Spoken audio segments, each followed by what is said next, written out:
And now, it's time for another Dice Tower review with Tom Vasel.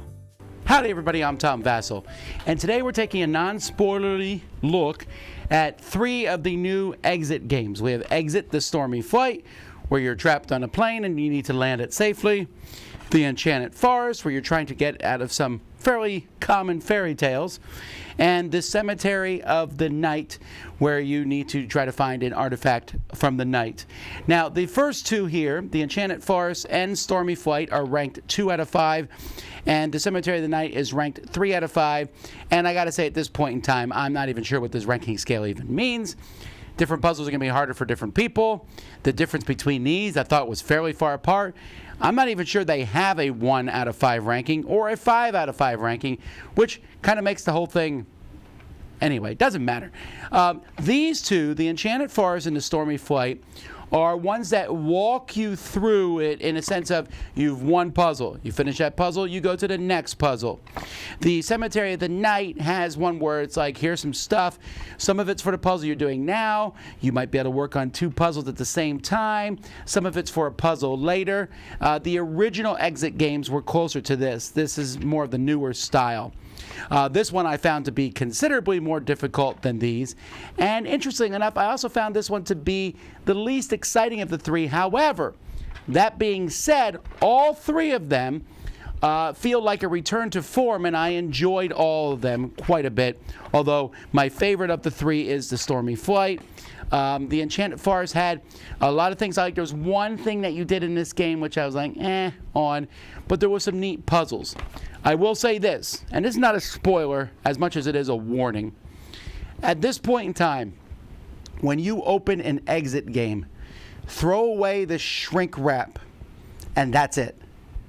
They have found a way to use literally everything in a game, whether you think it's part of the game or not. I would even be hesitant at this point to throw away the shrink wrap to these games, although you can here in this instance, but that's it.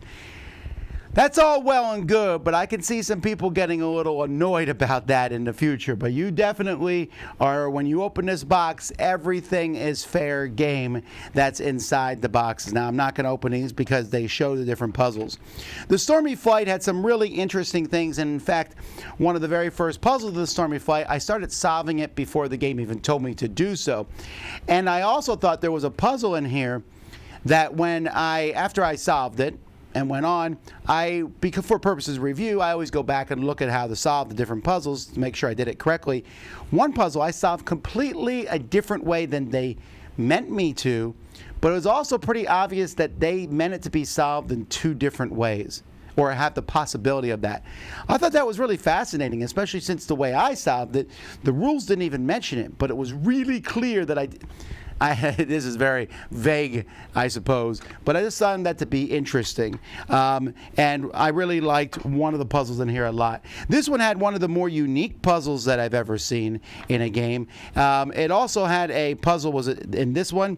Yeah, there was a puzzle in this one that I don't know that I would have figured out how to do it without reading a clue card. There was, and this one, the Exit, the plane one too, had a really tricky puzzle to it. That they give you clues and tell you what to do and how to get to that point, but I was very surprised. Again, this is actually one of my favorites in the series, the Stormy Flight. I would give this one a 9 out of 10. That's how much I enjoyed this one. The Enchanted Forest an 8, and the Cemetery of the Night a 7.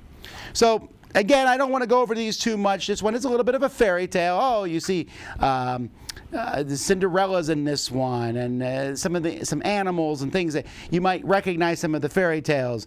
This one is more of a solve the puzzles, use deduction. And the plain one just felt a little out of the box to some degree, but they're all a lot of fun. So I can recommend these. If you've been watching my reviews in the Exit games, you'll know I was getting a little weary of them. It's like, I'm starting to see the same thing over and over again. I felt like, no, that's not necessarily the case. Now, I think there's some things with these at the point, like I said, I feel like they're using every part of the game to the point where I'm expecting it now, to the point where I want to be like, where's the receipt when I bought the game? Does that have a clue on it? That's kind of where they're pushing this, and I wonder if they're going to reach the limit of things that they can do without repeating themselves. And in fact, In these 3 games, 2 of them had a puzzle which I thought was remarkably similar to the other puzzle in one of the other ones. They're going to repeat themselves at some point. But still, a lot of fun can be found in these. So that's Exit the Stormy Flight, really great. Exit the Enchanted Forest, very good. And the Cemetery of the Night, good. I'm Tom Vasel, and you've been watching the Dice Tower.